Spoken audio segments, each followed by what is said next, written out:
Hi, I'm Stevanus, Market Development Agronomist with Pride Seeds in West Central Ontario. Today we're in our cornfield in Elmira and just going to do a quick video on just how to scout with a drone. So we hovered the drone over the field just to see if there's any issues, and we landed in the issue that we're in right here. So there's a big ring of corn that was definitely shorter. And coming out, definitely, as you can see, there's stress within this whole area, just a small area. So we want to do a little bit of investigating to see what happened.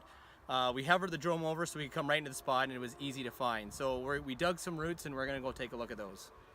So we dug some roots up, and now we're taking a look at them. So what we've got is a section of the field. So we have the good right here, the bad, and the ugly.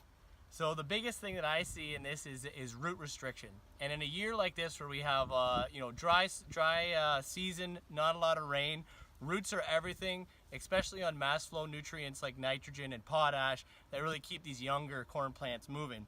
So what we see here in the good area is we have a really robust root. So roots are coming out on a 35-degree angle. As you can see on the graph earlier, the nodal roots are digging deep. So we're getting a lot of moisture and nutrient uptake. And looking at the planting depth, everything was equal to the same. So we were all the same planting depth.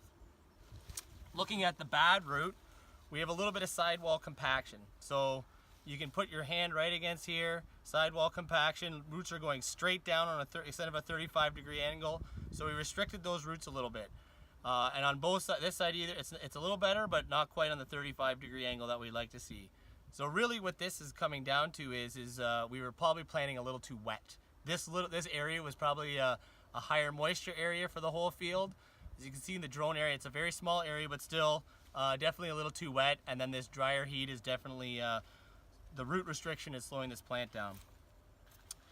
The ugly, which actually has a fair amount of nitrogen deficiency on it, is just a weak root. So this one could have actually been an emergence issue. It just got out of the ground too slow. So it restricted the height, and it also restricted the root growth as it was competing with the corn on either side of it. But really, at the end of the day, showing why roots are so important in a drier year like this year, and also using technology to go and find areas in your field where you might have issues, and making management decisions from then on in. From this, there's no real management decisions to make besides maybe we could have waited a day or two to plant. Or if you'd really like to, you could go in and maybe add a little nitrogen, hoping that might spruce this area of the field up a bit.